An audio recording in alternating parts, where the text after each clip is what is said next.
I'd like to welcome everybody to our meeting today, and I'll ask the clerk to do the roll call. Mr. Conover? Here. Mr. Monroe? Mr. Gerard? Mr. McDevitt? Here. Mr. Taylor? Here. Mr. Brock? Here. Mr. Kenny? Here. Mrs. Frazier? Here. Mr. Simpson? Here. Mr. Vancelo? Here. Mr. Dickinson? Here. Mr. Merlino? Here. Mr. Stroud? Here. Ms. Sieber? Here. Mr. Sokol? Here. Mr. Beatty? Here. Mr. Westcott? Here. Mr. Thomas? Here. Ms. Wood? Here. Chairman Garrity? Here. First item of business is a motion to approve the March 20th, 2015 board meeting minutes. Motion by Supervisor Sokol, second by Supervisor Stroud. All those in favor? Aye. Next item, we'll do the first public hearing. I'll ask Joan to read the legal notice. Notice is hereby given that the Board of Supervisors of the County of Warren, New York is considering the adoption of a proposed local law number 3 for the year 2015 entitled the local law allowing for common safe items to be excluded from the dangerous fireworks definition as permitted by New York State Penal Law Section 405(5)B. Local law number 3 of 2015 permits the sale and use of sparkling devices as that term is defined in the local law, with 1, sales only permitted on or between June 1st through July 5th and December 26th through January 2nd of each calendar year. 2, all distributors, manufacturers, and retailers must be licensed through the New York State Office of Fire Prevention and Control and comply with all applicable New York State laws and regulations regarding license and registration requirements. And 3, only those 18 years of age or older may purchase said products. As provided for in Chapter 477 of the laws of 2014 of the State of New York, the failure to comply with the restrictions and limitations prescribed in the local law shall be deemed an offense as set forth in Subdivision 2 of Section 270 of the New York State Penal Law. Notice is further given that pursuant to Resolution Number 167 of 2015 adopted by the Board of Supervisors on March 20th, 2015, a public hearing will be held by the Board of Supervisors at the Supervisors' Rooms in the Warren County Municipal Center, Route 9, Queensbury, New York, on April 17th, 2015 at 10 a.m., at which time and place all persons interested in the matter of such proposed local law number 3 for the year 2015 will be heard concerning the same. A copy of said local law is available for inspection during regular business hours by contacting the clerk of the Board of Supervisors at the above stated address and may be viewed on the Warren County website at www.warrencountiny.gov by order of the Board of Supervisors. Okay, we'll open up this first public hearing, and anybody who wishes to address this public hearing from the audience, please come to the podium and state your name and residency for the record. Thank you for your time this morning. I have handouts for everyone if You need some help. So, you want to just take it, pass it down. Thank you so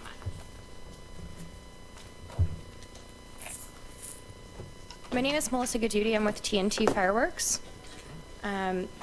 And fireworks have been synonymous with the 4th of July celebration since 1777 on our nation's first birthday.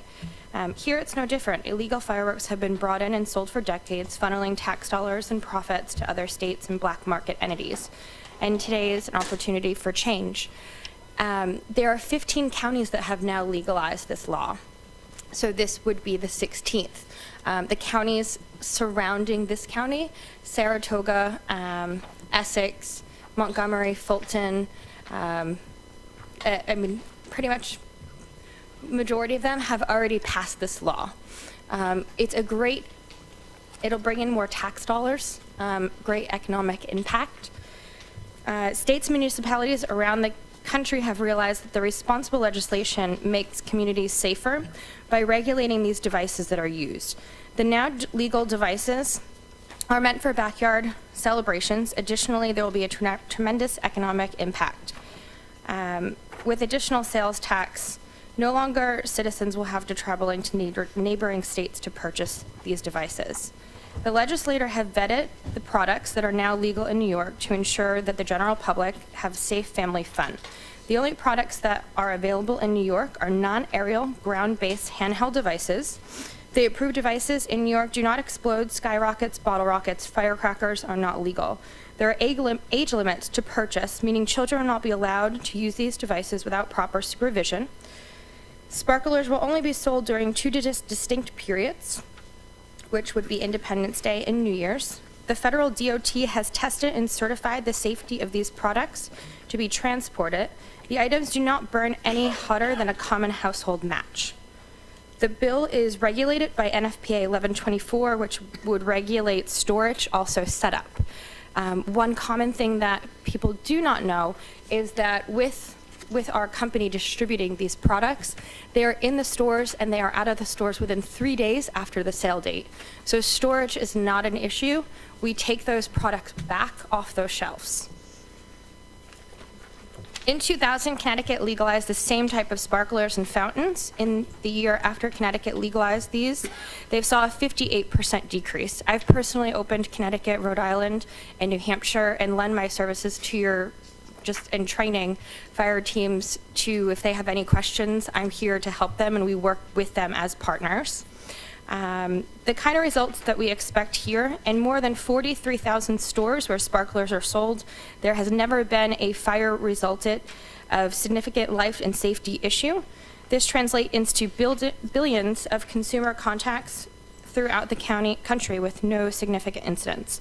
Over the last 25 years, insurance companies and risk management professionals have continuously certified these products to be safe. Since 1998, 9 states and Puerto Rico have legalized the same type of product. Despite the rapid pace of legalization across the country, the Consumer Product Safety Commission in 2014 wrote, "There is not a statistically significant trend in estimated emergency department treated injuries from 1998 to 2013. Sparkle use has gone up over the last 15-year period. According to the Commission, there has been no statistically significant increase of injuries. Data used by our opponents include large fireworks and explicitly banned that are in New York, and will remain that way. To quote injury data related to these products that are still banned in New York is misleading, disingenuous, and dangerous." If you have any questions, I'd be happy to answer them. Okay, anybody from the public? If not, we'll start. Anybody from the board have a question on them? Go ahead. Yeah. Super. You had mentioned that your services, you would lend your services or training to the fire department. Is that something that is free of charge? You're providing? Absolutely. Okay. I've worked with, when opening Rhode Island, I worked with the State Fire Marshal's office. We're also working with the state office in New York. We have to get permits as far as to being able to distribute these products as well as retail the products. So we work with Walmart, Target, BJ's, Sam's Club to put these products inside the stores. And we take these products as part of our program. It's an incentive for them to give these products back to us. And we provide them with training as well as anyone who is selling them. And I mean, there's multiple, we have a director of compliance who also can come in and bring in training. And it's all about proper, safe use, and training is important to us, so. Do you provide any trainings to the public? Do you have informational sessions or? In certain states, what we've done is we've made handouts and kept them with the stand of what's legal, what's not, safe training. On all of our packages, there is safety information, and also it says emit showers and sparks, keep a bucket nearby when using, stand back so many feet. So on some of our larger package, like family packages, we do have that information on it. So would handouts be something that you would make available at the stores selling in Warren County?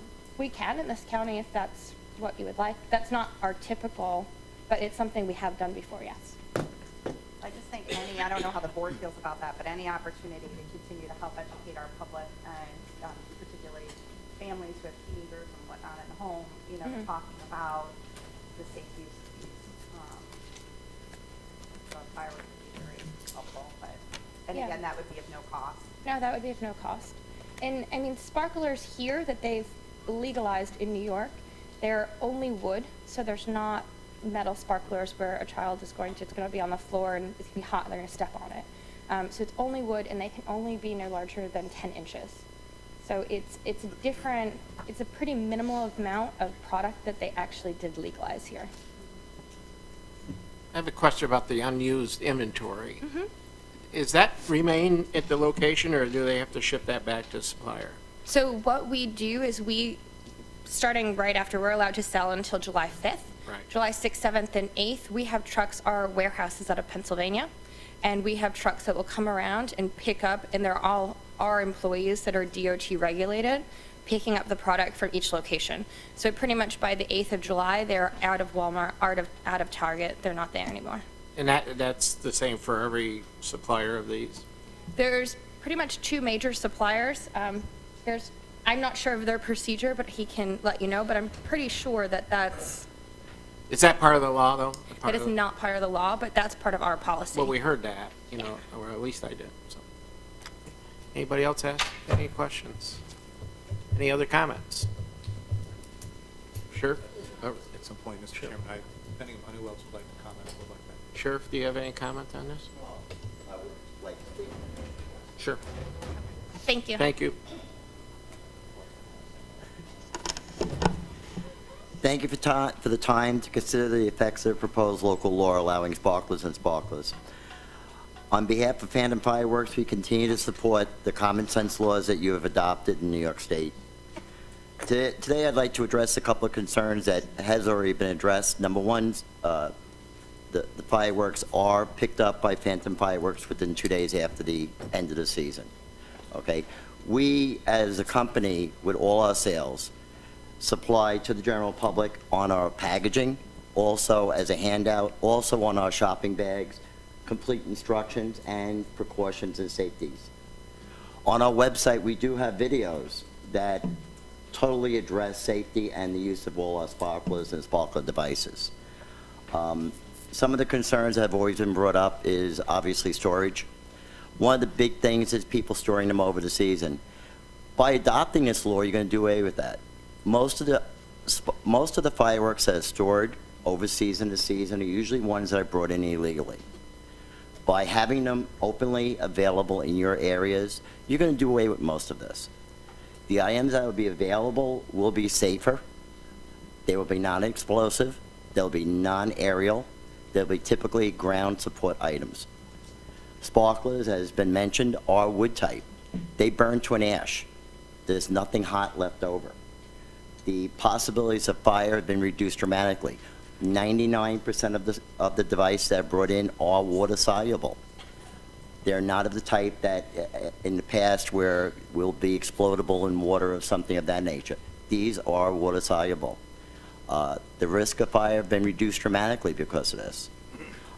As far as the items, as far as storage, each area where they're stored, they'll be in a safety confirmed box, which is under 1124. So you do not have to worry about storage in the areas during the sales of these fireworks. If there's any other questions, I think a lot have been addressed, but if there's any other questions, I'll be glad to answer them. Anybody, any board members? That's not a sparkler injury on your left hand, is it?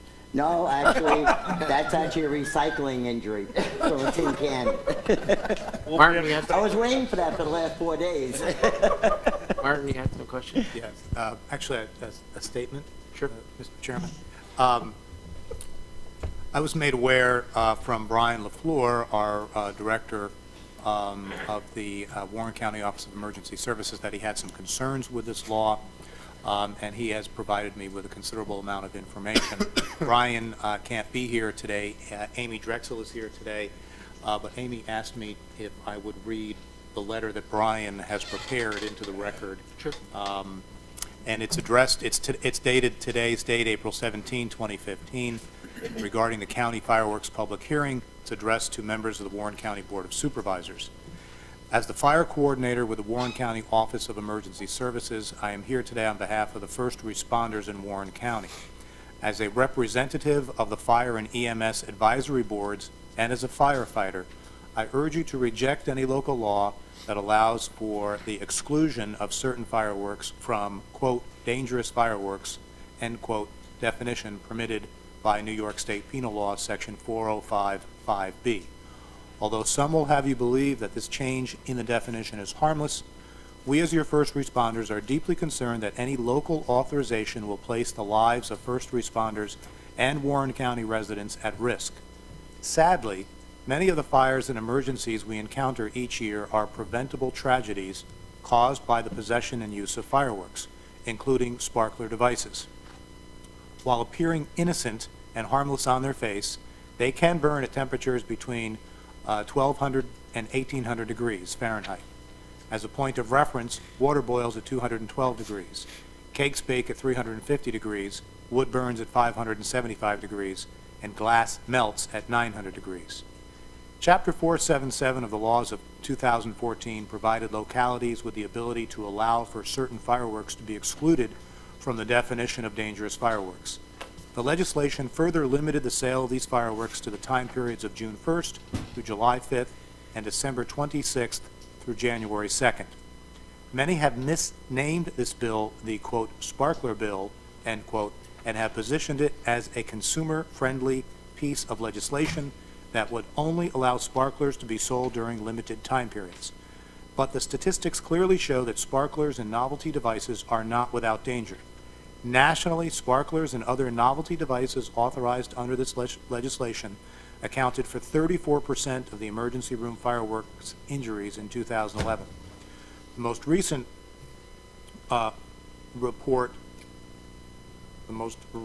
national data from the National Fire Protection Association shows that 17,800 reported fires causing $32 million in direct property damage were started by fireworks, and 9,600 fireworks related injuries were treated in emergency rooms in 2011.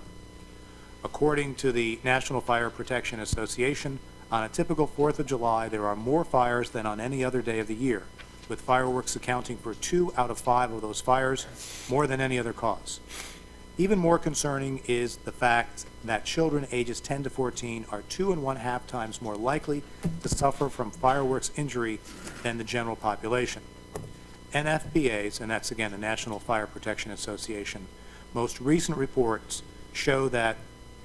also show that the risk fireworks injuries was highest for children's age 5 to 19, with 26% of the victims of fireworks injuries in 2011 under the age of 15. Although this legislation would limit the sale of these sparkler and novelty devices to certain times of the year, the statistics show that it would still place a large portion of the community at risk. Research from the U.S. Consumer Product Safety Commission shows that 60% of all fireworks injuries occur during the 30 days surrounding July 4th. More disturbing is the fact that they occur at a rate of approximately 200 injuries a day for this period. More than half of these reported injuries involve burns to the hands, head, and face. About 1,000 reported injuries involve sparklers and bottle rockets, fireworks that are frequently and incorrectly considered safe for young children. Furthermore, it must be noted that although the legislation only authorizes the sale of fireworks for a certain time of year, people will buy and store these items in their homes for use year-long. Consequently, our emergency service personnel will be responding throughout the year to incidents involving not only the use of fireworks, but also their improper storage. The statistics show, as does our experience, that the danger to the community and our first responders is substantial. To fully comprehend this issue and make an informed decision on it, we must also take more than a cursory look at the financial element of this debate. As the cost of providing necessary governmental services continue to rise, municipalities are constantly looking for new and creative ways to generate revenue. On the surface, the sale of fireworks and the sales tax they generate seems like an economic win for a municipality. Yet upon closer examination, one quickly realizes that this activity merely redirects the economic burden onto the backs of fire departments and EMS agencies. Simple logic dictates that if fireworks of any kind are made more available, then the number of fire and emergency medical incidents will rise accordingly. The burden of responding to these additional incidents will further stress the financial and human resources of our emergency response agencies. As a resident and taxpayer in Warren County, I commend our leaders for consistently putting our county on a sound financial footing. Yet, as a parent and firefighter, no amount of revenue is worth the human and property damage our county can experience if we succumb to the lure of increased revenue at the expense of common sense and public safety. While proponents of this legislation show pictures of these fireworks being used in supervised settings with the devices placely firmed on the ground and safely away from people, we all know better. Despite everyone's best intentions, it is inevitable that these dangerous devices will fall into the hands of young children, be used improperly by adults, and stored inadequately. In a larger sense, we are also very concerned that opening the door for the sale of industry-labeled safe fireworks is merely the first step in a strategy to allow the sale of all types of fireworks. We hope that when you consider this local law, you take into account all the impacts it will have on the safety of our community, especially for our children, and the increased burden on the county's first responders. The bodily injuries and property damage associated with these types of fireworks have been well documented.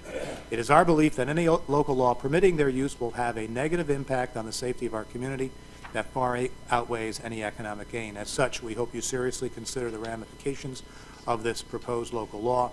Thank you for your time. Brian A. LaFleur, Director, Fire Coordinator, Warren County OES. Mr. Chairman, I'll make sure that the clerk gets a copy of this letter for the record. Okay. Any other comments? Mr. Chairman, No. Yes. Dennis. I have a couple things. First off, I agree wholeheartedly with Brian's take on this.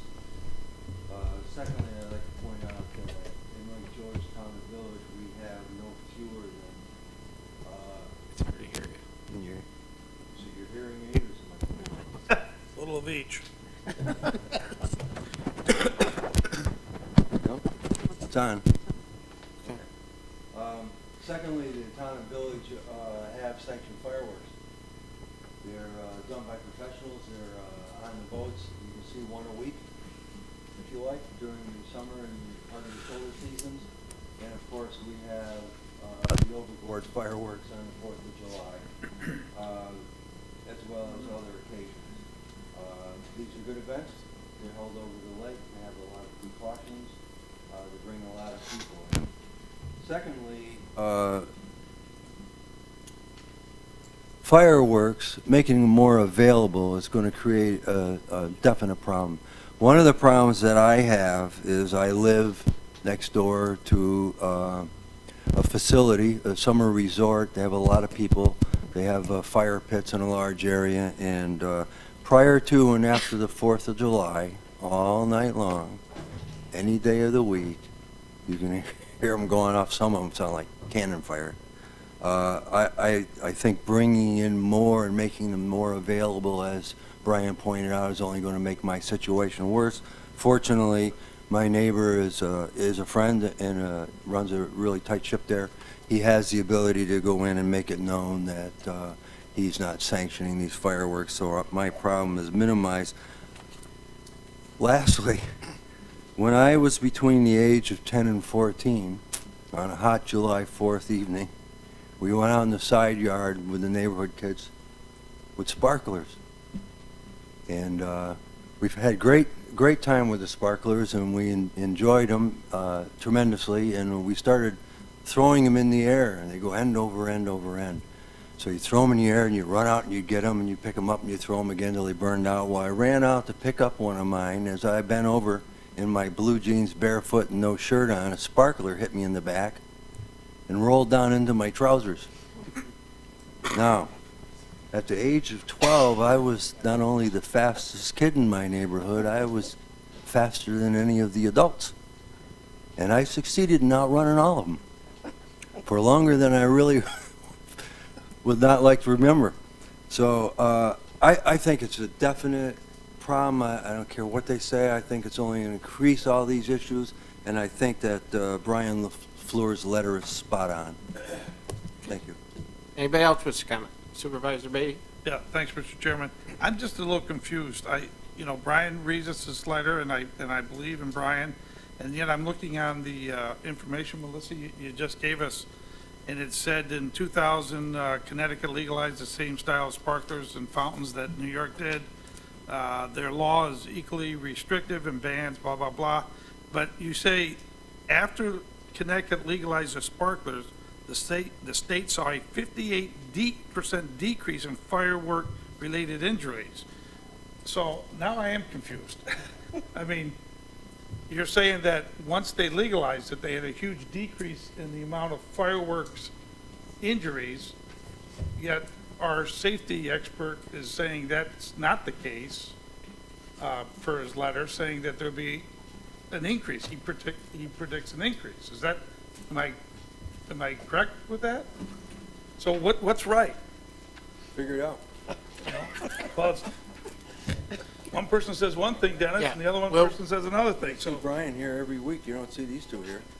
Melissa, do you want to I want respond? her to- After, give you more away.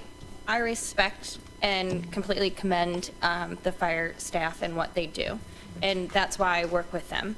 The letter that he wrote, if you go to the FASNY website, it's a standard template letter. There's some stuff that is added in there, but it's a standard letter that is sent to all counties to be able to, I mean, I've been at every county meeting. Every county has legalized this. It's not been denied. So I've went back and forth and answered questions. But it's a standard template letter. The packets that I passed out, if you look, there is a page of injuries. So our data is coming from the exact same place. NFPA and the Consumer Protection, same data. The data that he's giving you is not incorrect. 9,600 people in 2011 were injured because of fireworks, but they were injured because of all types of fireworks. And you can actually go online and read the injury reports. There's 2 people who had mortars and they were taking the powder out and smoking cigarettes at the same time. So these fireworks are the things that are getting injured is what they're bringing into the county at this point in time. And the bottle rockets that they mentioned in the letter, those aren't here. So what I've been pretty much going back and forth with is that the data is correct, but it's looking at the data and breaking it apart. 9,600 injuries during that 30-day period, or that was the whole year for that age group of 2 to 15. The sheet that I gave everyone that shows injury data, there's a graph. In that 30-day period, in that same age group, more kids were injured by office supplies, bicycles, soccer. That's everything. And that is all of, I mean, there's 137 million visits to the emergency room in that same year. And 9,600 of them were because of fireworks that aren't even being legalized here. In Connecticut, you can contact public safety. They can share those information with you, but it takes all of the things that explode and do sound like cannons out. Because, I mean, you may get some people who want to go over the line and drive 3 hours to still go and buy that, but the person who just wants to use something with their family in their backyard and have a sparkler, they're just going to go to your local Walmart and purchase that. They're not going to have to drive over and say, I'm just going here to buy sparklers, and then they go and they buy, this looks good and this looks good, and then they come back with all of these items that they don't know how to properly use because there's no education within the community, and they don't know. That's when you have a disaster. In over 40 years that we've been doing this, storage where people are hoarding and buying mass amounts of these is not something that's realistic. We don't see that someone's going to go and buy mass amounts. All of our containers, if we have containers, they have hazmats on them if people are storing them. So now because you have a regulation, your fire staff can say, there's a hazmat on there, I know we're going there. I go personally to each county, and I know that he does as well, to the town municipalities and say, Lake George, we are in this Walmart, this is where this is being stored, this is, and they go and they inspect it. I welcome them to come in and inspect it prior to us opening. And we work with them as partners because we're there and we are a guest in your town, in your county, and if we're not promoting safe and training and being polite and going by all of your rules, then our relationship of working together is not going to go well, which means we can't sell them anymore. So we abide by everything, and we're regulated also by the state. In Connecticut, and I'm sure in New York it's going to be the same thing, I mean, we have checks, and Consumer Protection comes around just like it would be for someone selling cigarettes and alcohol. There are a variety of checks, and the state comes around as well. Any other questions I have not addressed? But the information just needs to be compared apples to oranges. And the the melting temperatures of wood and gas, it's 1,200 degrees. They don't go up to 800 degrees, 1,800 degrees. 1,200 degrees is the highest, and it's the same as a match. And I would not hand, but nieces and nephews, I wouldn't hand my nieces and nephews a match to play with. Why would I hand a 3-year-old something that's that hot?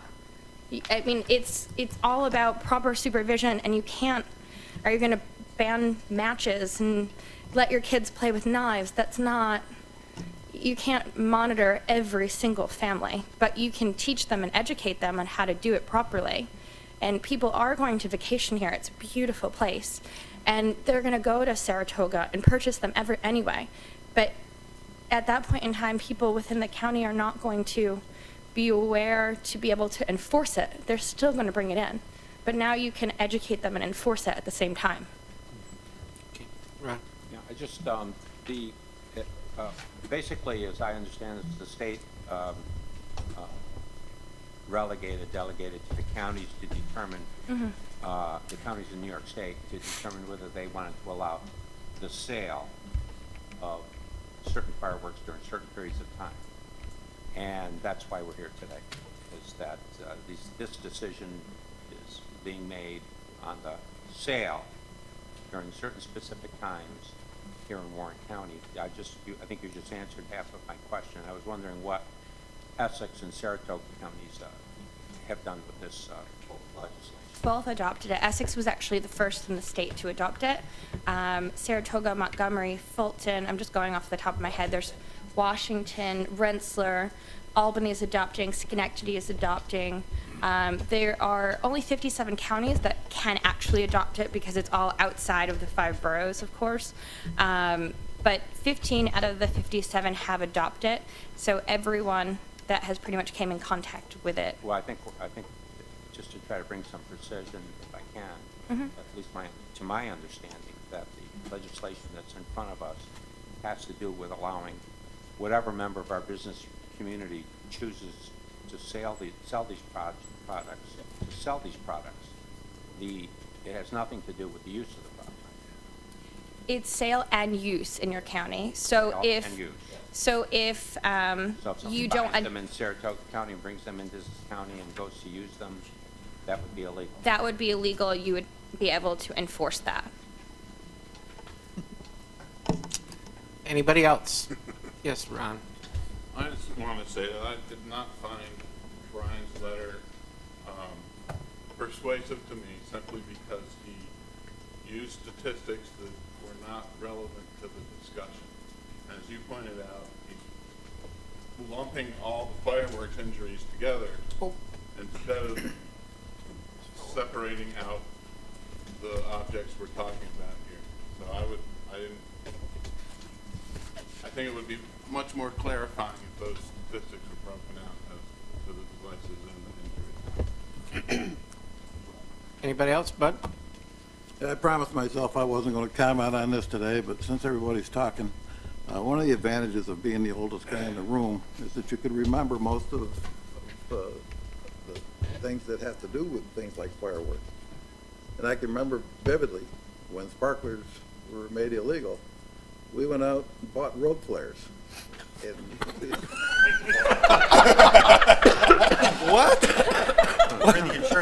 What the heck? But I guess my point is, obviously road flares are much more dangerous and not controlled than sparklers are. I do respect Brian and his concerns, but I think that his letter does refer to use of all fireworks and not just sparklers. So I guess I'd be inclined to say I'd agree with approving it. Okay. Anybody else? Mr. Chairman, Yeah. I just wanted to Supervisor Conover's point, I don't view this local law, and I know this local law pretty well, I don't view this local law as really addressing the use at all. This is as Supervisor Conover is correct. What this local law does, it implements legislation which allows the county to further the sale of certain sparkler or sparkling devices during limited times of the year. The reason why we're having this local law today, a local law public hearing today, is because there is the registration requirement that entities will have to go through.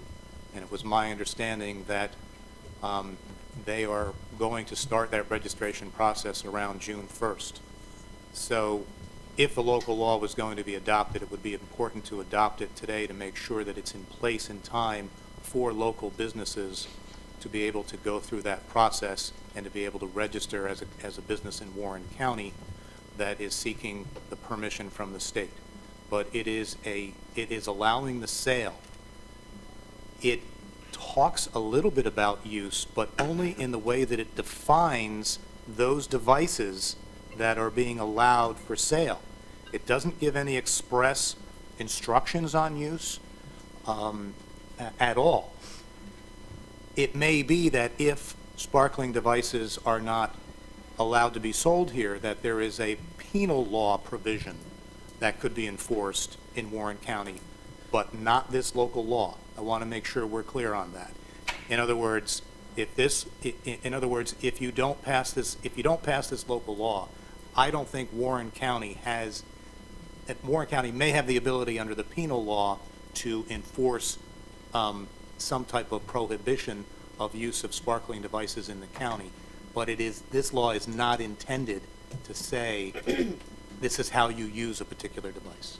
Just wanted to make that clear. Okay. Anybody else? Rachel, you have one more comment, and then we. I just wanted to ask Sheriff York if he had any feelings or wanted to make a comment or anything on the side of law enforcement. No, this is, nobody's really come to me before, Rachel, so I really haven't thought about it. You know, nobody's asked me, this is the first time I've heard bits and pieces, but nobody's asked my opinion. When it comes to sparklers, I can give you my opinion. You know, it's something I've seen forever. Is a sparkler worse than a drunk driver? Absolutely not. I guess that's all I have to say about that. Okay. If there's nobody else, we'll declare this, Mr. Brock. When I was a kid, one of the thing that worries me about a law like this is that we're sort of legitimizing some of the things that are illegal, like cherry bombs and so forth. When I was a kid, one of my classmates had a cherry bomb. Somebody dropped it off a bridge and it came down and blew part of his ear off. He had to have it re-sewn and so forth. And that sort of thing worries me more than, you know, where people are using sparklers and all that, and they think this is legitimate to go and use firecrackers and that sort of thing. I'd almost wonder if it would be better to hold out for a year and see how it works out in other counties, and then we could base it on facts, on experience. We don't always have to be the first one to do this, and you know, then we have some kind of experience that somebody else has gone through in order to, you know, then we can base it on real facts and real things. Okay. Anybody else? Oh, we'll declare this public hearing closed and go on to the next one. Notice is hereby given that the Board of Supervisors of the County of Warren, New York is considering the adoption of proposed local law number 4 for the year 2015, entitled the local law amending local law number 3 of 2011, amending section 4, eliminating the imposition of fees for E911 addressing services provided by the Warren County Planning Department. Local law number 4 of 2015 eliminates the imposition of fees for the E911 addressing services provided for by the Warren County Planning Department. Notice is further given that pursuant to resolution number 168 of 2015, adopted by the Board of Supervisors on March 20th, 2015, a public hearing will be held by the Board of Supervisors at the Supervisors' Rooms in the Warren County Municipal Center, Route 9, Queensbury, New York, on April 17th, 2015, at 10 a.m., at which time and place all persons interested in the matter of such proposed local law number 4 for the year 2015 will be heard concerning the same. A copy of said local law is available for inspection during regular business hours by contacting the clerk of the Board of Supervisors at the above stated address and may be viewed on the Warren County website at www.warrencountiny.gov by order of the Board of Supervisors. Okay, again, the same rules apply. Anybody wish to comment on this local law?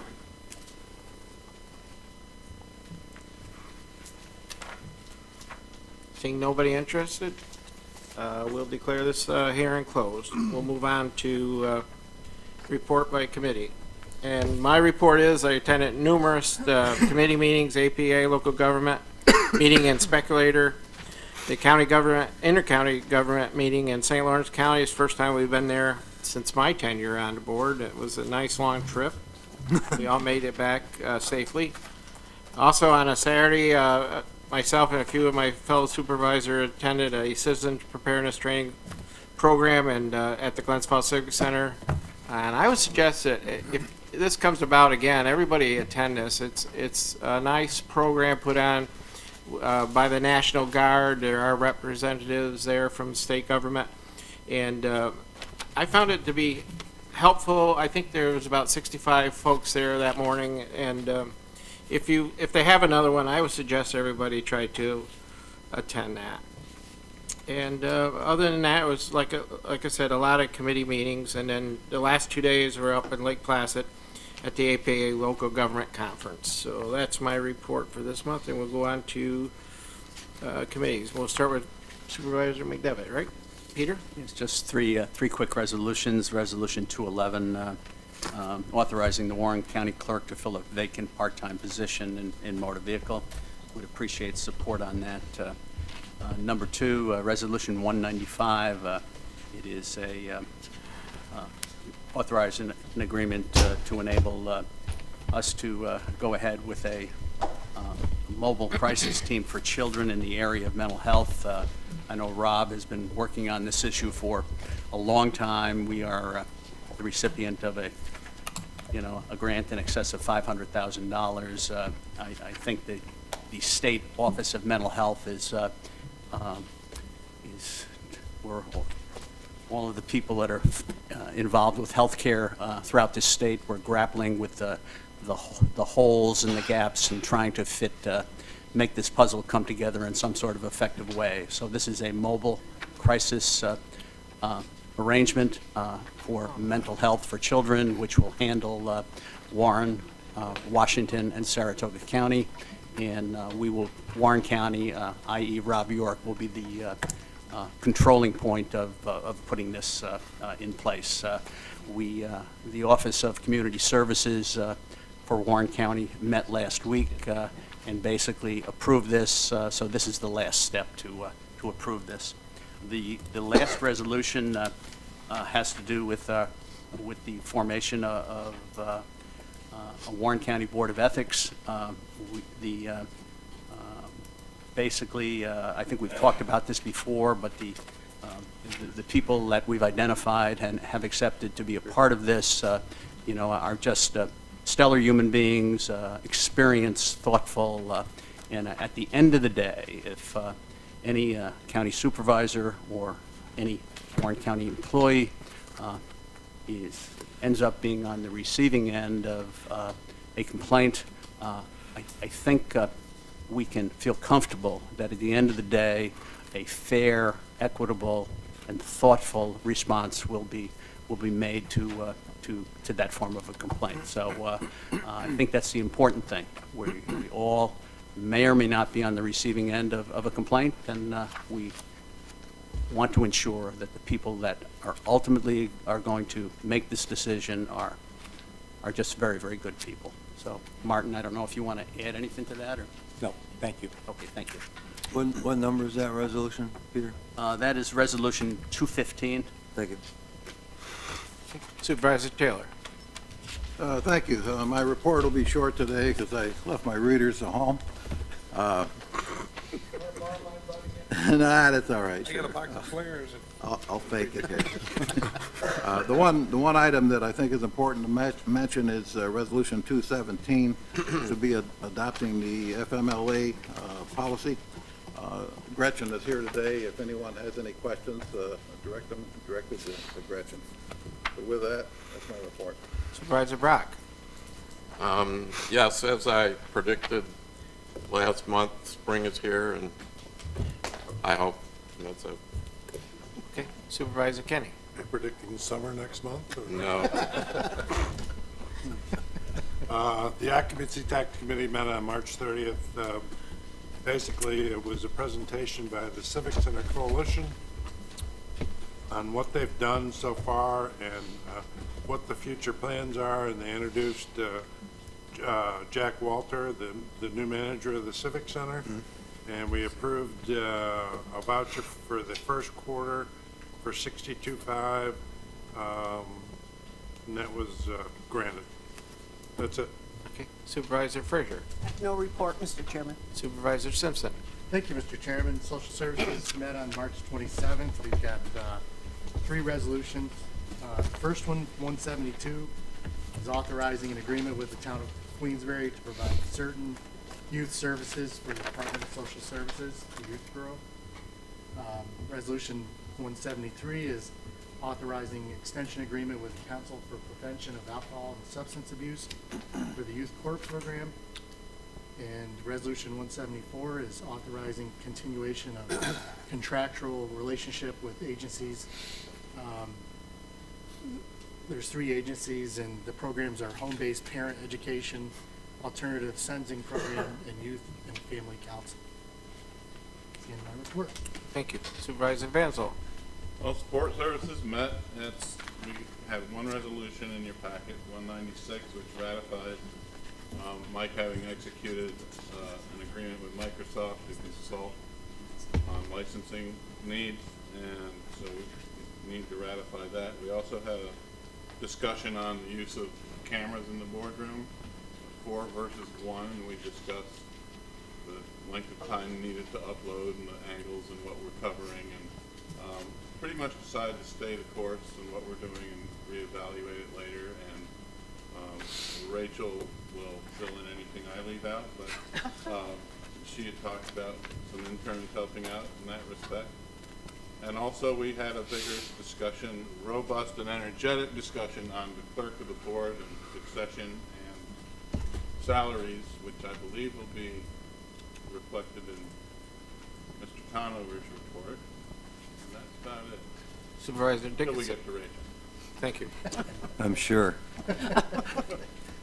And I have no good side, so I don't care about the cameras. Criminal Justice met on April 1st, April Fool's Day. We had a presentation by Joy LaFontaine. She is with the Sign Council. One of my benefits of being on this is getting to know all these different departments that I was heretofore unfamiliar with.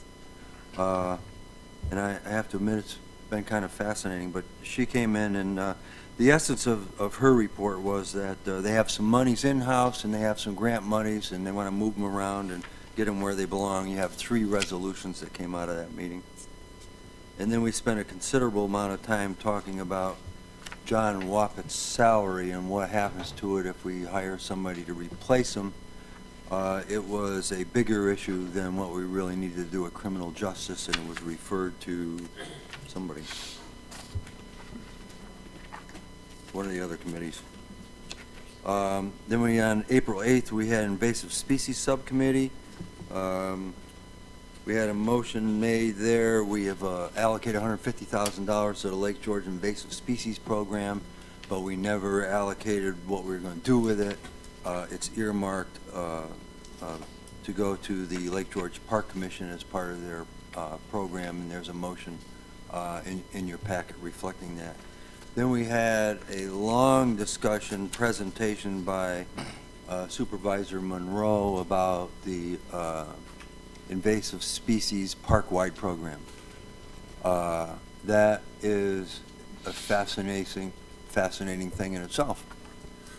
We are exceedingly excited about the fact that this program's going park-wide, and soon after that, I'm sure we'll go statewide. There's already some whining coming from the Finger Lakes, and justifiably so.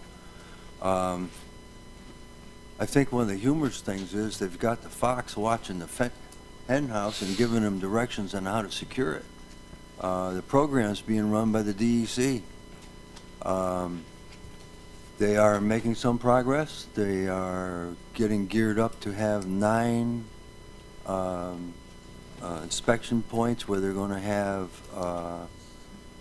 stewards to inspect boats. They have well, they have more than 9 of those stations. They have 9 washing stations. They've opted for the inexpensive model. I think before they get done, they'll regret that, but it does meet all the standards if it's operated properly. The program is moving. The governor's obviously behind it. The DEC to this point is doing a relatively good job, and they're making some serious progress. Other than that, I have nothing more here. Thank you. Supervisor Merlino. Thank you, Mr. Chairman. DPW met on April 30th, and we got 10 resolutions in your package, which if you want to go over, most of them are just, we opened some bids to the lowest bidder, they were awarded. We have a couple of donations to Up Yonder, but for most of them, it's just routine resolutions. Tourism did not meet last month. Our next meeting is the 30th of April. Right now, our TV campaign is going to begin April 20th, and but the most important thing, I think we've been I've been meeting with some business people in Lake George, discussing some avenues of advertising and different ways of promotion, and they're concerned with the tourism, dropping a little in our county. So we had a couple of meetings in the last few weeks. Supervisor Stroud, Supervisor Dickinson, Supervisor Conover, Supervisor Sieber. They've come to some of the meetings. But the last one, last week, we had Kate Johnson and Peter and myself and Lisa from the tourism department. It was almost a 4-hour meeting. It was pretty productive. They've got some good ideas, and we showed them we had some good ideas, and some of the things that they think that we should be doing, we've already been starting to work on that stuff, but it was very productive, and I think we're going to continue those meetings and keep this moving forward. And public safety did not meet last month. Thank you. Thank you. Supervisor Stroud. I have no committee report, but I would just like to quickly mention that tomorrow, Saturday, the Beater Canal and Bikeway are going to have a cleanup at 8:30 in the morning starting at Murray Park in Hudson Falls. And then the Rotary's going to have a 5K run and walk, leaving and arriving at SUNY Adirondack, and that starts at 10. And the proceeds go to Caritas and Catholic Charities for domestic violence, both good causes. And on Sunday, if you haven't spent enough money already, there is the Ben Osborne fundraiser at the Queensbury Country Club from 2 to 5. So just some announcements. Thank you. Thank you, John. Supervisor Sieber. Thank you, Mr. Chairman. The College Committee has not met this month, but we did have the opportunity to meet both with Dr. Duffy, who's here today from SUNY Adirondack, and our Washington County counterparts, and we've talked about increasing some of the College Committee meetings to maybe an every other month opportunity to really talk with both the committee members and the boards jointly, especially as we head into budget season. But one thing that you heard Supervisor Vanslo mention and is a work in progress is this internship concept and formalizing a little bit more of a arrangement that would benefit both the towns, the county, and the college. So I wanted to thank those of you for your feedback after our last support services meeting. I received emails from several of you interested in developing some type of a formal arrangement through the College Committee for either credit or volunteering to give our college community some experience in local government. So you've all had some great ideas, and I really appreciate those emails and that type of feedback. We also discussed perhaps presenting a student on behalf of Warren County with a certificate of excellence from our board at the time of graduation. I know we're cutting that a little bit close, and that's in large part in my fault, Dr. Duffy. So I'm hoping we'll still be able to continue working on that. And just lastly, I wanted to highlight and really give credit to Jean Merlino for the occupancy tax meetings that have been going on outside of the joint with tourism, outside of our regular committee meetings. I've learned an awful lot about tourism, and I appreciate being included in those with the hotel industry. And you know, we all kind of joke about YouTube and how many clicks we get and how we're not very popular, I guess I'd say, on YouTube, which isn't the goal of our meetings being on that. But I will say I was amazed to hear that last week alone, TripAdvisor had over 14,000 clicks on Lake George. So I look forward to kind of learning more about, how many times people are looking at Warren County as a whole and understanding the concept between our off-tax dollars and revenue and the rates of all these rooms. So I really appreciate that dialogue, and to our tourism department, because we can always look at things and make them better and also understand the history. So I wanted to thank you for that. And that is all. Supervisor Sokol. Could I make a quick comment? Certainly. Do you want me to give you a report too, or just make my quick comment? Actually, the impetus for that whole Octax thing came from Fred Austin. He worked diligently at it, and he's got one of the Fort William Henry guys to give a presentation, PowerPoint presentation. Sam is a tremendously talented guy and a bright guy, and he can work those reports backwards and forwards. It is very, very informative. And not to take anything away from Gene, he's been at both of the meetings, and we've made some good progress. Thank you. Okay. Go ahead, Supervisor Sokol. Thank you, Mr. Chairman. Thank you, Mr. Dickinson. Health Services met on March 27th. We had a fairly light agenda. Pat Auer did have a request to fill a vacant position due to retirement. We had some budget amendments due to increased revenues and appropriations, both for public health as well as mental health. The focus of the meeting revolved around a couple of matters that were brought forth to the Legislative and Rules Committee on March 9th, and there were two topics that Lloyd Cote spoke of. One was the elder abuse and mandated staffing levels of the nursing homes. These were questions that were raised, and I believe most of the supervisors that were there had them fully answered, and I think he did an excellent job in doing so. Also, I have Resolution 192, and that is a request to send Kendra Raymond. She is our MDS coordinator. She handles most of the case mixes for that facility, which is the big revenue generator for that facility. It's an expensive one, but well worth it, and we will see our money's worth with that conference. I had also asked Lloyd to give us some feedback after Centers Healthcare met here and gave their presentation. They did go to the facility to address questions that the employees had. There were 25 that were attended, and I believe all of their questions were answered, and so I thought that was nice that they ended up going over there after their busy morning here. And finally, I guess we've all read in the papers the last month there's been a lot of activity going on with Westmount, and I guess moving forward, could I ask either Paul or Martin to give us a little snapshot of what may occur in the next month or two, or Sure. what we're looking?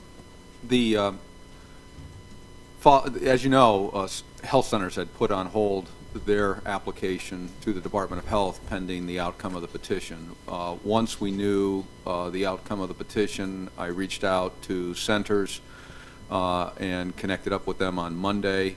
This past Monday, and on Monday they advised that they had told their consultant to continue with that application process. And in discussing the timeframes with them, they informed me that the Department of Health meets every other month, or this particular committee or board that must make the decisions on this. So, and they didn't have the exact timing of when the application would be back on for the agenda at that point. So we ended up with the Amir Abramchik, who was up here, if you'll recall, at one of our meetings. He advised me that we would talk again next week, and he'd have a better idea at that point of exactly where in the pipeline the application would be, and hopefully roughly when he thought it would be heard down at DOH. So at this point, based on everything we know, because they meet every other month, the thought is, or at least the hope is that we might see some action on this in the next couple of months, and then hopefully and a lot of it depends on what happens, of course, at that meeting. If it were approved, I guess the possibilities are it could be approved with contingencies, and once they satisfy the contingencies, they can go ahead and close, or it could need to go back to Department of Health for whatever reasons at another session. So when you think it out, you're looking at anywhere, I suppose, from 2, 3, 4, maybe 5 months. Ideally, to me, it would seem nice if we could plan to close perhaps sometime in September, but at this point, until I really speak to Amir, I think it's probably premature for me to suggest that would be the closing date. I know, like I say, exactly what their schedule is and when they'll be on. Following that, then there'll be some speculation, I suppose, as to whether, like I say, they make it through in one meeting or not. But hopefully we get right back on track, and that's roughly what I would anticipate. All other aspects of this, by the way, are completed. The board has taken all steps that it needs to take, and it's just a matter of now getting through this DOH process and then getting through the closing. That's my report. Supervisor Beatty? Yeah, Mr. Chairman, I just have a few comments. Number one is I was one of 3 judges for the Cornell Cooperative presentations about 3 weeks ago. I found that very enlightening.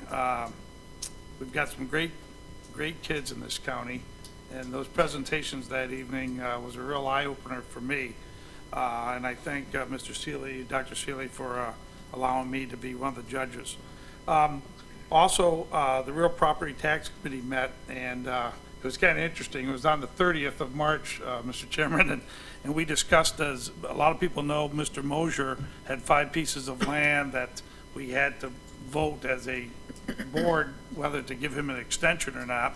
It was fairly controversial, and I was one to vote to give the individual the additional time. I just feel taking someone's land is, or allowing an individual to keep his land is paramount. So, long story short, on the 30th, we get the information that he doesn't come up with the $35,000 needed to keep his land. The very next day, on the 31st, he comes in with a $35,000 check, which absolutely was, we were all like, what?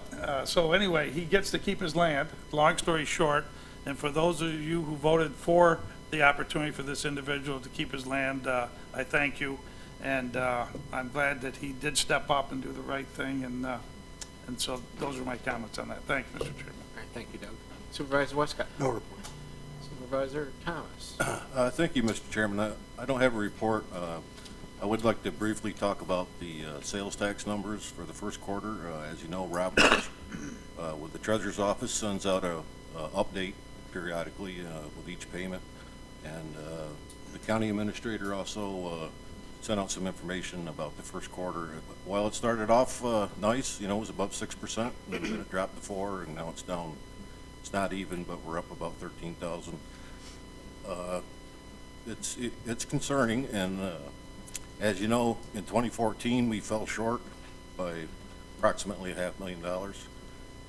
So going forward, we're definitely going to have to pay attention, and I don't think it's something that we can keep increasing at this point. But on a bright note, preliminarily with the Treasurer's Office, there was a considerable amount of money left unexpended from the 2014 budget, but it hasn't settled out yet. In 2013, it was about 1.3 million excess after all the revenues and expenses were all accounted for. So hopefully in 2014 it'll be more than that. Can I just ask a question, maybe on the sales tax? Sure. In kind of quickly scanning the report, Washington County were they up 15 or 16%, Frank? I think they were, yeah. And does anyone have a clue as to why? Is that just kind of sold all the newborn cows? Yeah. It seemed like a I know, fairly large increase. Last year their sales tax was up considerably. Okay. Above everybody, or around here anyway, it's above ours. Okay, thank you. The only thing I could think of is they've made a concerted effort to promote the county more and bring more people into Washington County, So, Supervisor Wood? Thank you. Public Safety met on March 27th. We have resolutions 178 through 181. 2 plan updates, a grant application, and some contract amendments and renewals, pretty much basic housekeeping. So that's essentially my report, but I also just want to take this opportunity to thank Joan for her fine service. This is her last board meeting, so just wanted to say thank you to Joan. Thank you. Supervisor Cottle. Thank you, Mr. Chairman. Finance Committee met on the 8th, represented in your packets by Resolution 170, 171, 219, through 222 and 225. I think all fairly straightforward resolutions and pretty clear. I did, though, Mike, if you could come to the microphone, we were thinking that there was a lot of discussion about the financing for the jail expansion. And Mike had advanced a strategy, if you will, for that. And Mike, if you could just quickly tell us once again your idea on the strategy and also where we are in terms of the bonding. Well, what I would, we've had a lot of figures thrown around about this, and I think after kind of a consensus, we decided that we would do a bonding resolution for $16.5 million. I'm not sure where we are with that, as far as that's going to be presented today or not. I don't know. No, okay. We were in a real short time period to try to get it done today. What I recommended to the Finance Committee was, instead of bonding for the entire $16 million or whatever, that we do this in 2 stages. One, we approve the resolution, but just because we approve the resolution for $16.5 million doesn't mean that that's what we have to bond. And what I was recommending is that my concerns were because we have Westmount still on the books, and I didn't think that we could afford to do both at the same time. So I came up with a scenario with our fiscal advisors of only bonding $8 million initially to do the actual construction, because that was the estimates that I was given. And instead of doing it the way we normally do, which is pay the large amount up front and then gradually decrease the payments, for the first 2 years only make interest payments. And for 15, it would be about $101,000, and for 16, it would be about $202,000. And then in 17, we would have to start paying interest and principal. But in 17, the projected construction schedule is that in 17 we will be done, and we'll be starting to look at the remodeling end of this in this building. And so my feeling is at that point in time, we could go out again and bond for additional funds to do the renovations. Now this is a little risky, but if the interest rates don't change at all between now and 2017, we would actually save money doing this, save about $400,000 over the course of the time. If we went up a half a point or maybe 3/4 of a point and we still bonded a total of $16 million, we would break even. In other words, it would cost us about the same as if we bonded right now. My hope is that by the time we get to the end of construction, that it won't cost us $8 million to do the renovations in this building. And if we're below that, let's just throw out a figure of $6 million, we will save a tremendous amount of money in interest payments. The other side of this was, excuse me, is if we take $16 million now, that means I'm going to be sitting on $8 million for the renovation for the next 2 years. Best I can do on that is maybe a 1.5%, maybe 2% interest on that, and we're going to be paying 3.5% to have the money, which to me is not sound fiscal practice. So why borrow the money and just sit on it and have to pay interest on it and not make as much back? So that was what I presented to the Finance Committee, as a way to try to make sure that we're not crippling ourselves to try to do both here at the same time, because I was very concerned that over the last 5 years, the county has done quite a bit to improve our financial situation, and I didn't want this one item here to cripple us going forward. Thank you, Mike. I just wanted Mike to make that brief presentation. I think it's a very important financial decision we're going to have to make here very quickly now, and I think the approach, Elisa, makes a lot of sense to me to move forward in this fashion. I think it's a good strategy. But any of you that have any of the supervisors that have any questions, I would encourage you to meet with Mike, go over it in whatever detail you need to go over it with him. so that this important project can advance. And what, just an ETA, Martin, on the, on when we might expect some type of a resolution? Yeah, I think what we had, the thinking that I had, Supervisor, Mr. Chairman, if I may, thinking that I had was we would bring this back through the Facilities Committee for another look-through on the project itself, invite Mike Swan to that meeting, talk about the financing aspects of that meeting, the project itself, and then with the expectation that we would have the bond resolution, the project go-ahead, the bond resolution, the seeker, all ready to go for your May Board of Supervisors meeting. Very good. Thank you. Anything else, Ron? Yes, I do. You also have in your packet resolutions 210 and 216. I will take these in reverse order.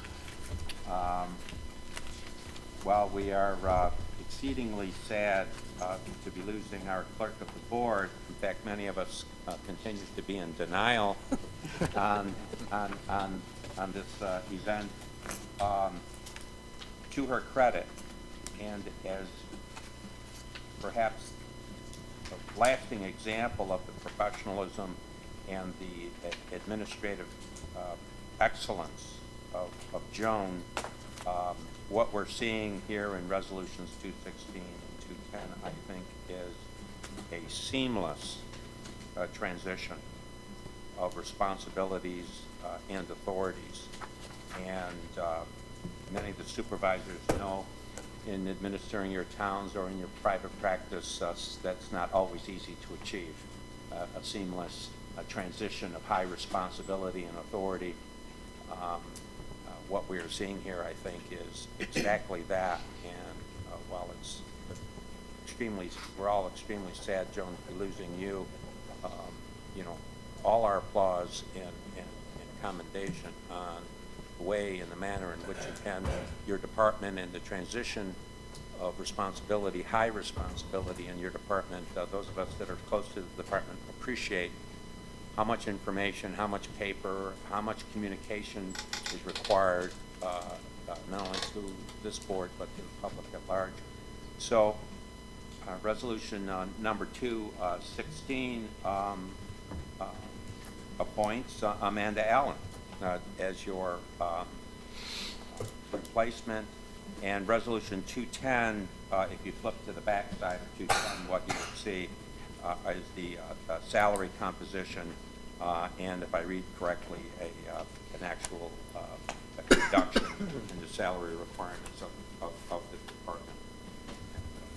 So I would echo Supervisor Wood and her expression of appreciation to you, Joan.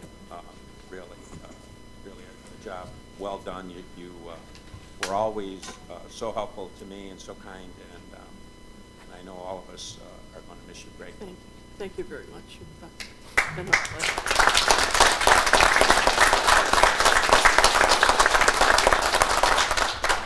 On April 3rd, we had a meeting of shared services, and that was an interesting meeting because on April 3rd, we had some friends from Onondaga County join us from their purchasing department and provided really a professional and excellent presentation on the shared services that goes on in the purchasing world between that county and the city of Syracuse. And it, I think, really helped underscore, to me at least, Paul, that, Mr. Chairman, that we are moving in the right direction, in a direction that can be very productive for the county and for the towns, not only in cost savings, perhaps even becoming more efficient in how we do things. We have our next shared services meeting, I believe, is on 4/24, and I would recommend to all the supervisors to attend that meeting. I think that we're covering some interesting ground here, and some of the ideas that have been forwarded to us from the towns are equally interesting. And as I say, it's kind of a bifurcated approach. Our first goal, of course, is to make the June 1st deadline, if you will, of the state of New York when we all have to have our plans submitted. But I really think, Mr. Chairman, your ideas on the where we might be able to go to shared services, I think, have hit really fertile ground, and I think we can go a lot further in this world to create greater efficiencies in how we do things at the local level or even the county level. And so we'll just see where this goes, but I'm encouraged at this point. And that concludes my report. I would say that if you do read the legal ads, and sometimes that's one of the things I read in the morning, it's very interesting. There were probably 11 legal ads on posting of roads, and Matt mentioned it to me, why we couldn't just do one posting of roads naming all the towns. It'd save a lot of money, and hopefully it wouldn't cut Don's salary a little short there going forward, but. But, you know, that's one thing that Matt brought up, why we couldn't do a blanket legal ad for when everybody has to do those postings. Same with the assessors. Yes, Gene. Just a minute. You know, back to tourism, and you know, we do a great job here. I definitely feel we've moved a long way in the last couple of years, and I'm glad. Thank you again for getting the meeting together. You know, some of the things that we discussed is the millennium, and you know, until some of us old people here realize that, you know, we were the big people at the time of the big 1950s. Now the millennium are coming in, and they don't want information a month from now or 2 weeks from now. They want it today. They want it this afternoon. So these are the things that we're really looking into it, and it's nice that the business community is working. We're going to work with them on some of that. But my other thing, I went to a lot of tourism. We were up in Lake Placid, went to tourism meetings, and been around at a lot of tourism meetings. And, you know, a lot of things that was really important, and I don't know if the chairman or board here could do it, but I was riding here today and coming up Route 9N in Lake Luzerne and into Lake George, and it's atrocious. I mean, it needs a lot of work. And I read in the paper the other day they have a problem on 9L. People complaining about the potholes and stuff. So as much as we all do as towns to take care of, I mean, I know my town and all the other towns were out sweeping and cleaning, and our DPW is getting the roads ready. But the state highways of this county, except in certain places like towards Bolton Landing and Lake George, you know, are really starting to deteriorate, and you know, you're really starting to notice it. And like in our town, and we had that big blowdown during the winter that the 9N was closed for quite a while. But all the trees that were cut up and everything that fell over that road was pushed to the side, and now that the snow's melting, it's horrible looking at. So I don't know if we can. Probably it's time to go on record to DOT that we're concerned about a lot Right. of state highways. That's what I would like our chairman to do. You know, we know that they're going to take care of State Route 8, but that's unless somebody wants to go out and start making videos of all these roads, Yeah. a la Mr. George Cannon, and send them down to Albany. But a lot of the roads are broken up pretty badly this year. So I just something, you know, and that reflects on tourism. I mean, people come in and they ride down these roads, and they're state roads. Most of them, you know, divide up. Like Lake Luzerne is divided by 9N from Lake George to Saratoga. That's our main road, and people come in and they're hitting all these potholes and bumps. It takes away from what we try to do to get people in here to enjoy the beauty that we have. So, and we, you know, we work hard on our lakes and all, but I think this is another part we should look at. Thank you. Thank you. Yeah. Yeah, Mr. Chairman, thank you.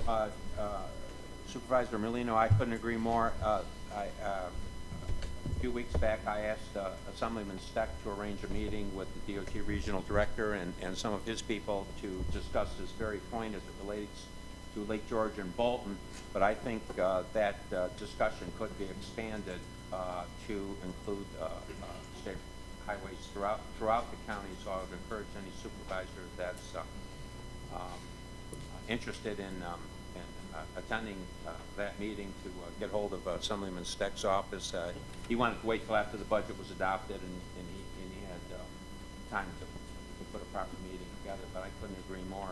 The state highways are in need of improvement. Okay.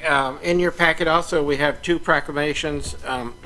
The week of April 19th through the 25th is National Crime Victims Week, and we passed a proclamation in honor of that. And the second one is Law Day. May 1st is Law Day in Warren County. So now I'll go on to Administrator. Thank you, Mr. Chairman. Probably the single most important thing we have coming up on us immediately, as was mentioned by Supervisor Conover, is the efficiency plan submission by Warren County.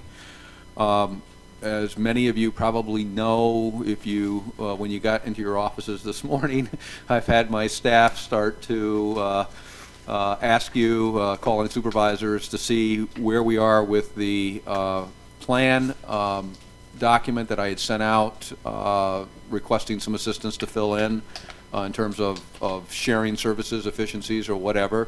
And then the second document that we had sent out was this commodity information sheet, which we were looking for your assistance in.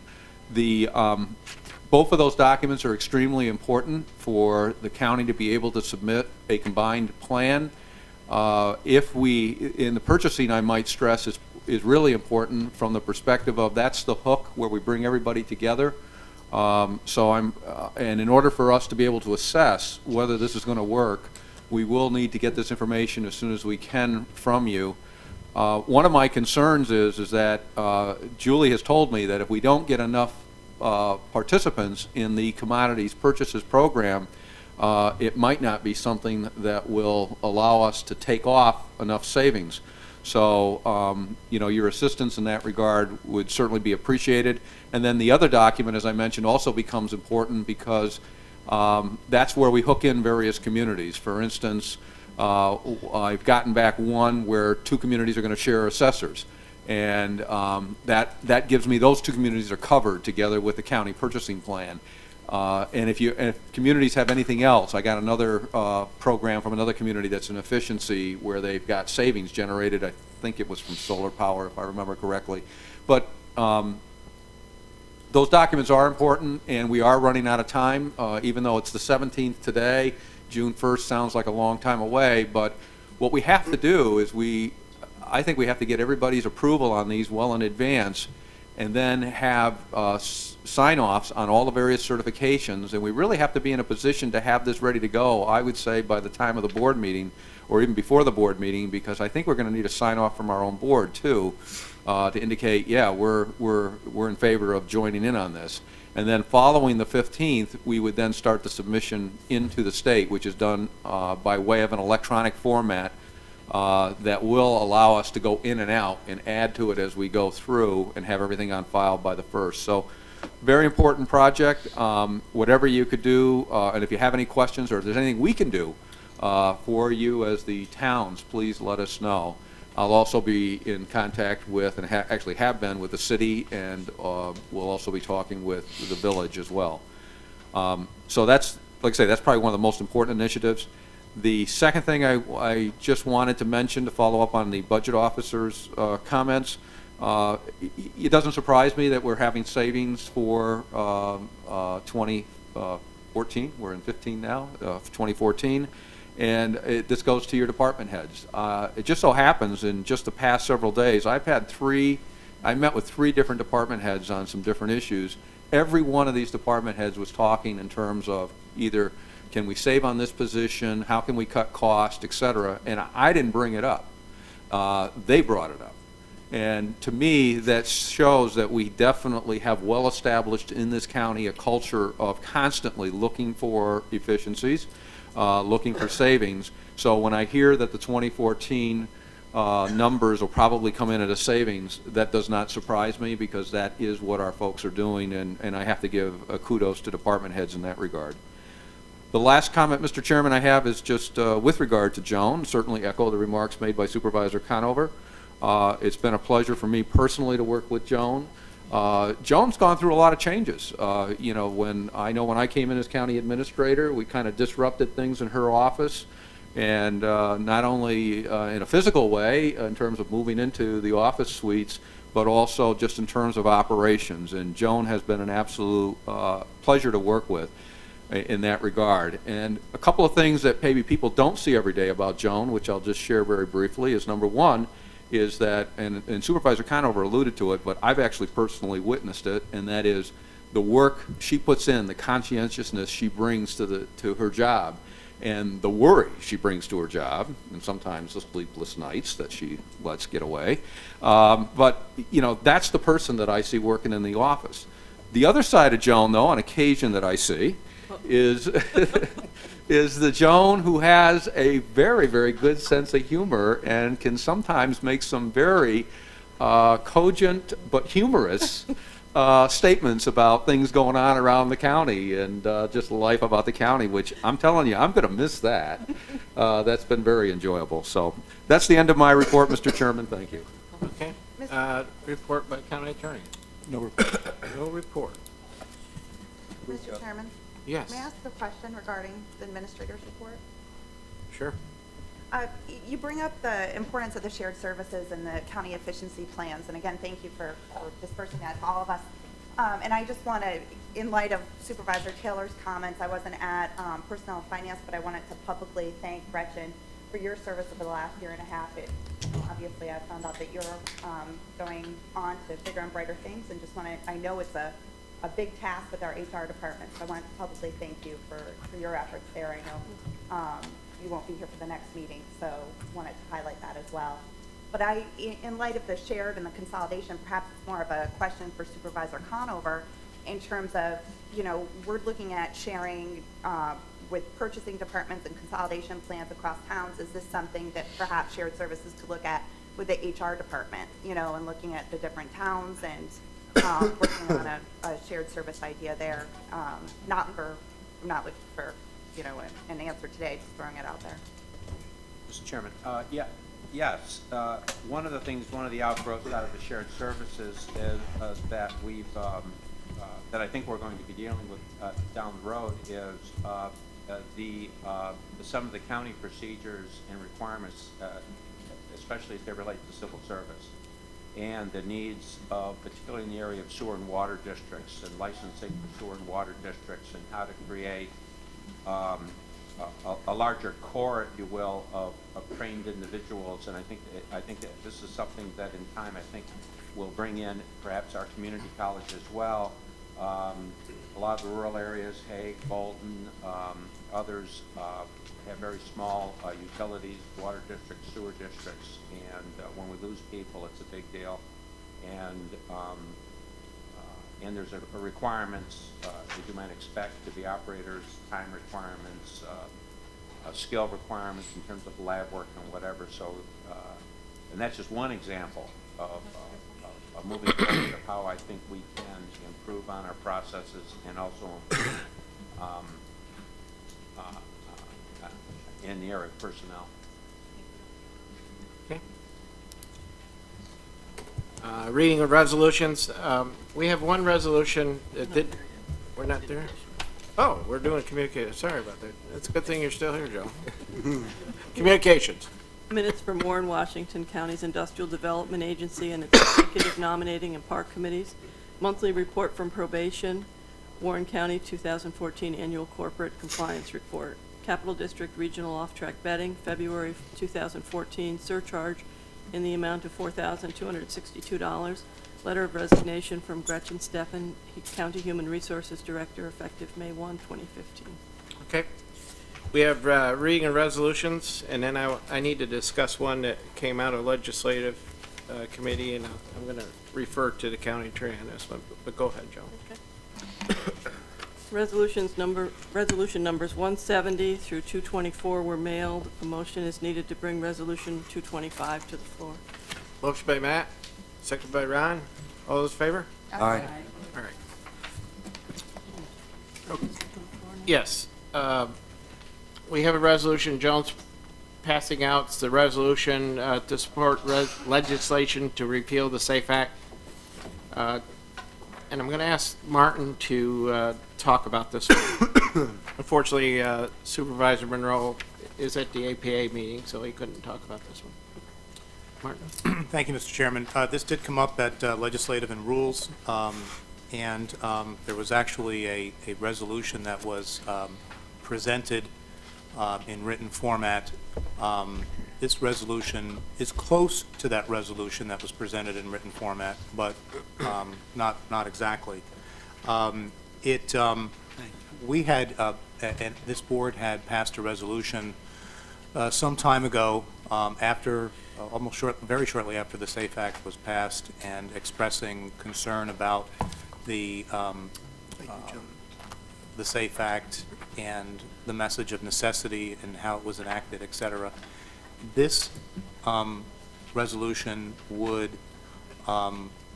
encourage adoption of some state legislation that is being presented by Senators Michael Nozzolio and Senator Kathleen Marchione, which would essentially repeal all of the SAFE Act, the New York Secure Ammunition and Firearms Enforcement Act of 2013.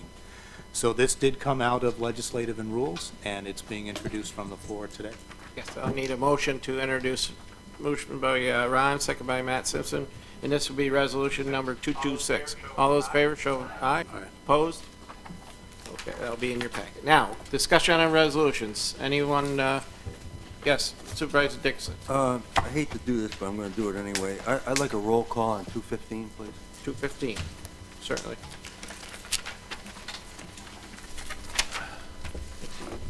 Any other discussions or requests for roll call? Supervisor Beatty? Yeah, could I get a roll call on 204, 205, 206, and 207? Okay, 204 through 207? Yep, thank you. Okay. Any other discussions or roll call or requests?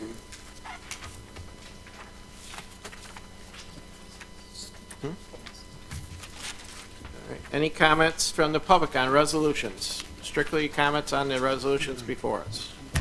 Anybody? Okay, I guess we'll do the vote on resolutions then. Thank you.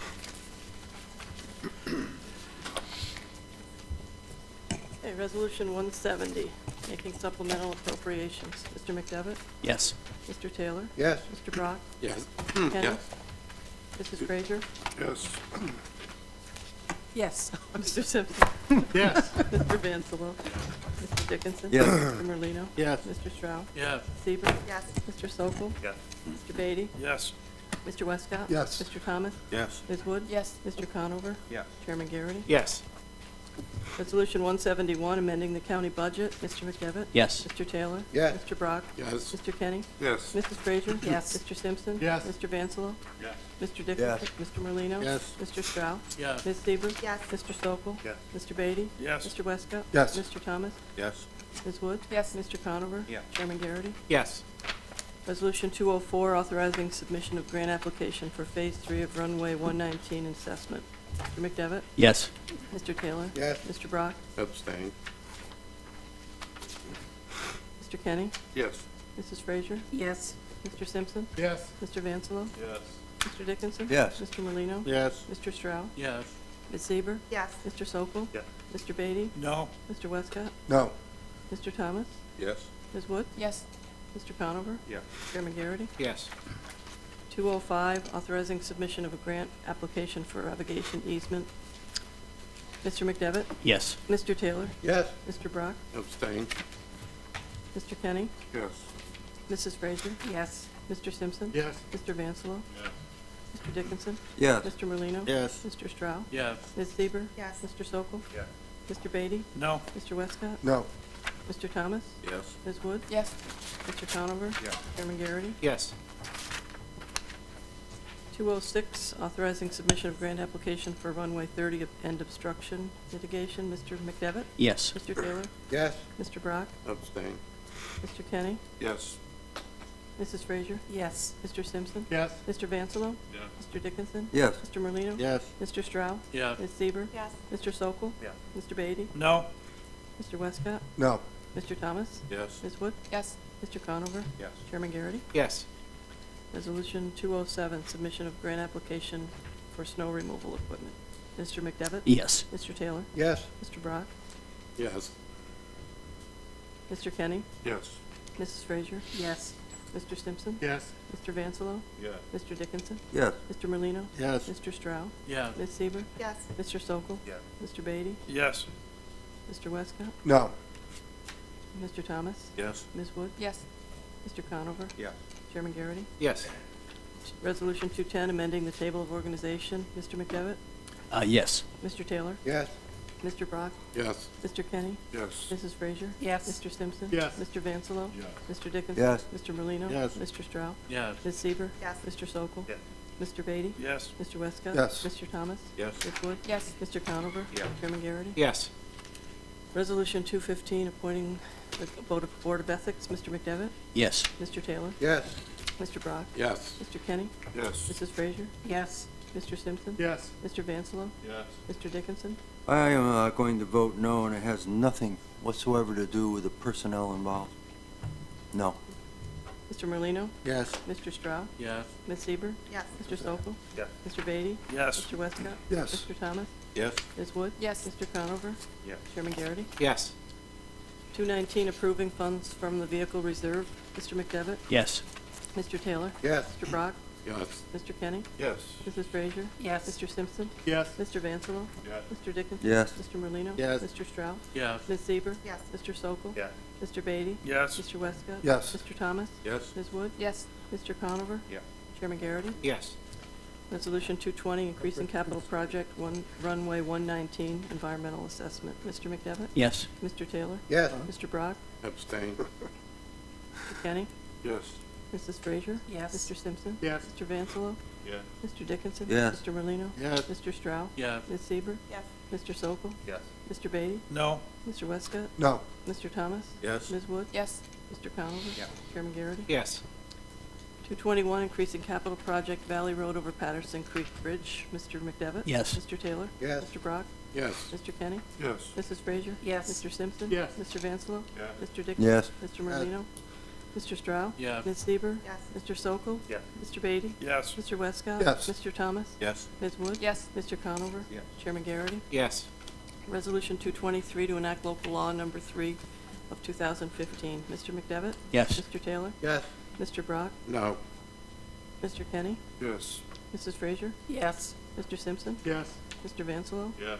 Mr. Dickinson? No. Mr. Merlino? Yes. Mr. Stroud? Yes. Ms. Seaver? Yes. Mr. Sokol? Yes. Mr. Beatty? Yes. Mr. Westcott? Yes. Mr. Thomas? Yes. Ms. Wood? Yes. Mr. Conover? Yes. Chairman Garrity? Yes. That move. Resolution 224 to enact local law number 4 of 2015. Mr. McDevitt? Yes. Mr. Taylor? Yes. Mr. Brock? Yes. Mr. Kenny? Yes. Mrs. Frazier? Yes. Mr. Simpson? Yes. Mr. Vansalo? Yes. Mr. Dickinson? Yes. Mr. Merlino? Yes. Mr. Stroud? Yes. Ms. Seaver? Yes. Mr. Sokol? Maybe. Just didn't know if you ever heard of that in your, yes. Mr. Beatty? Yes. Mr. Westcott? Yes. Mr. Thomas? Yes. Ms. Wood? Yes. Mr. Conover? Yes. Chairman Garrity? Yes. Collective, all those in favor, signify. Aye. Aye. Okay. I'm going to change this up, or the rest of our agenda just for a minute. But does anybody from the floor wish to address the board on any issue? Sure. Please state your name for the record. Thank you. Hi, Harrison Freer from Queensbury. I'm a member of the Literacy New York Greater Capital Region Board of Trustees, and we're holding an event on May 7th at the Towers Cafe to support this nonprofit. It's a Team Scrabble challenge. I've left some literature for you. We have about a half a dozen corporate sponsors and about a dozen tables of 8. We really like to get some government leaders there, and so I believe Lake George is planning on making the team. Queensbury's looking at it, and anybody else who is interested, I'm happy to provide additional information. I think the team to beat is the one District Attorney Kate Hogan has put together, an all-woman power team that includes President Duffy, Dr. Duffy, and Diane Chagroof, the CEO of the hospital, and others. But if there's any questions about that, certainly give it some thought. It should be a fun evening, and it's for a good cause. Thank you. May I? Am I putting in front of someone? I had a question. Yes, have you a are, question Rachel. for- Pay attention. By all means. Dennis? Holder. The village and town of Lake George are putting together a full contact 8-member team for this, and we're looking forward to it. Okay, I'm still not changing my opinion on the team to be. Perhaps you will at this moment, since clearly Supervisor Dickinson doesn't want to be part of the Strauss-Seaver team over here. No. We would like to offer an opportunity for any supervisor to join our team for the Scrabble event. How many people do we need? 8. So if 6 other people would like us enough to think our Scrabble skills are good, enough to compete, please call John. Thank you very much. Thank you. Thank you. Anybody else from the floor wish to address the board? Okay, well, we have a couple announcements. Yeah, obviously, we've already mentioned Gretchen Stefan is leaving as our HR director. Again, I'd like to publicly thank you for your stay here. You've brought a lot to the county, and as evidence in the Family Medical Leave Act that was introduced and passed today. Very important. These are not easy things to understand, and it does take an HR professional such as yourself to get this through. So, I personally want to thank you on behalf of the board for all your hard work, and, we took baby steps to get in the right direction, and we'll just need to carry on.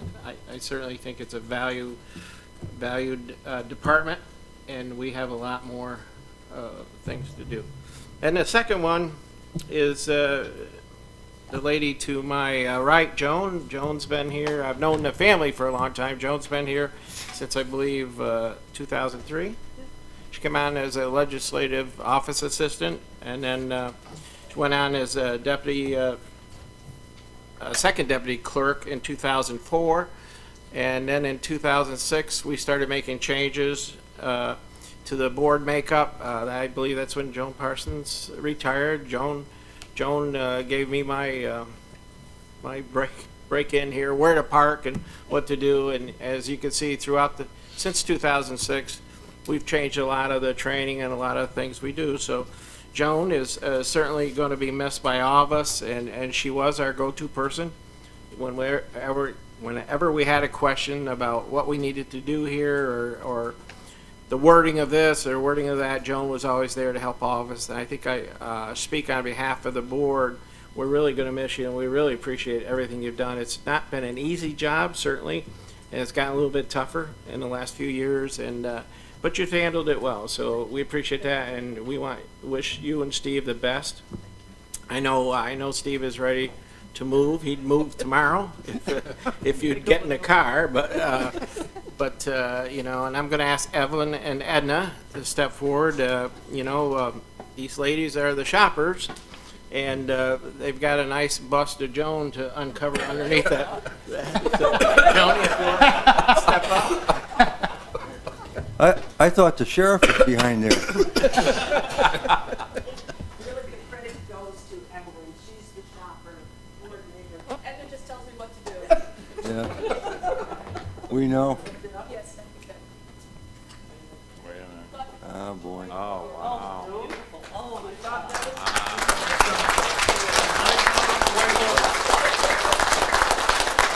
That's definitely not Rachel's turn. It's a brass plate, but it says in recognition and appreciation of Joan Sadie's years of service to Warren County. You have a small plate put on it. Hopefully it'll look nice in your home. Oh, but beautiful. I have a purple spot for it. Thank you. It's pretty. Yes. Congratulations. And also the girls, they've been, I call them girls, I hope they don't mind that. They've been spending all last night baking a cake, so they have. We did not. I picked up the gambles this morning. It's down in the committee room. We have punch, soda, coffee, so Yeah. I'd like everyone to come down after the meeting and have cake, and we'll wish them well. Please join us for a little get-together for Joan here at the board. Appreciate it. Yeah. Anybody else wish to offer? Bill? Concerning the Budget Officer Thomas's report on the sales tax, fortunately, the sales tax didn't take into account my wife's recent appliance shopping spree at Lowe's, so I'm sure next quarter is going to be better. And the last word will go to Joan then. Joni? To bear with me, I've had to write my thoughts down because my emotions are off the chart here today. So, I'd like to thank all of you for giving me the opportunity to serve as your clerk for the past 9 years. It's truly been an honor and a privilege to support and assist all of you in your efforts and initiatives on behalf of our county residents.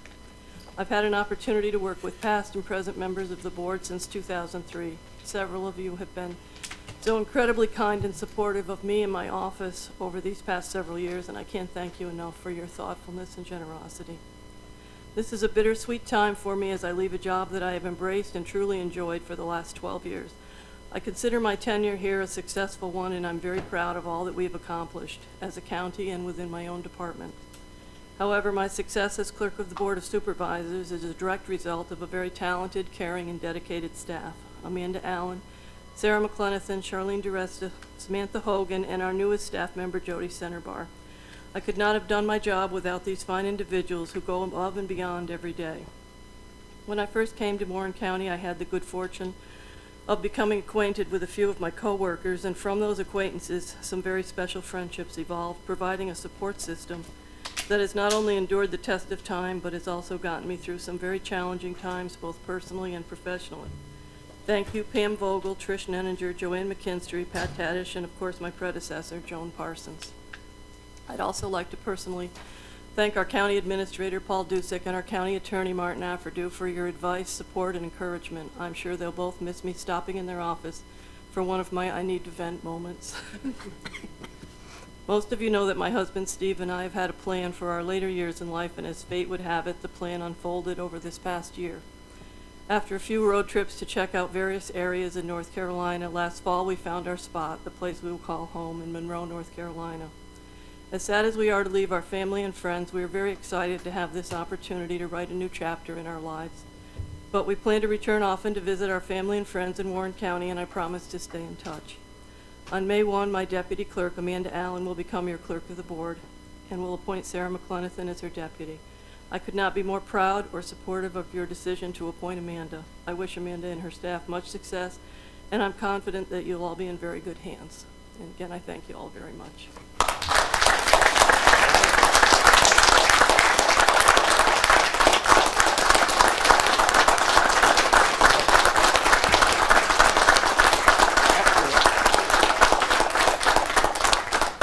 With that being said, I'll ask for a motion to adjourn for the cake. Motion by Ed. Thank you. We are adjourned.